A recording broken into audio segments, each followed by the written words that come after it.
Assalamu alaikum masu sauraro, barkamu da shigowa sabon shiri mai suna gani da ido. Bakon ma wannan satin shine Zakiru Alhaji. Zakiru Alhaji, assalamu alaikum. Wa alaikum assalam. Zakiru Alhaji, shekaran ka nawa? To farko dai shekara na 28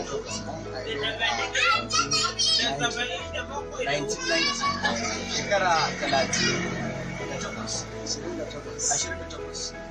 Zakiru Alhaji, me baka sha'awar shiga harkar waka? To da farko dai harkar waka na jin kai ina zama da su mawaƙan da aka saka shi ne abu ya bani sha'awa har ma na kasance a yau na fiti kai na cikin wannan na shi ne da Oke, kamar su ayi kenan. so a lokacin da nake zaune akwai kamar su Barhama Gombe da kuma irin su Ishiyaka Zakiru mutumin Fatasko da kuma wani masoyin manzo Allah sallallahu alaihi wasallam shi ma a bajo da ana kiransa Ayuba. Irin wayannan su suka bani sha'awa na shigo asirin manzo Allah sallallahu alaihi wasallam. To amma ta yaya kake rubuta waka gashi dai baka gani?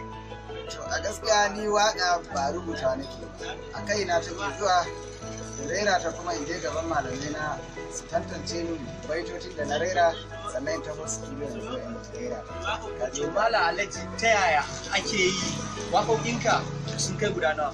To gaskiyar magana a yanzu tsakanin zikiri zuwa baiti ni kai na in nace ma ga adadi su sai kawai ya ce maka ga abin da ake da shi a nan suna da dama gaskiya.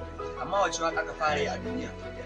Akwai wakan da na fara shine zikiri Maulana manzo Allah ya Rasulullah wanda Baba Alhaji dan gidan Barhama ya yi min amshi. Wannan wakan shi na fara yi a 2011. Okay, a wani studio kenan? A studio na Barhama. Can na fara Barhama da wannan nan ka fara. Studio Ni ba ce na fara. To Malam Alhaji, kannin nan ya ci a ce gashi dai baka gani. Kuma ya ci a ce kana bara ko kuma wani haka ne kana bara baka gani, me yasa baka sha'awan bara? To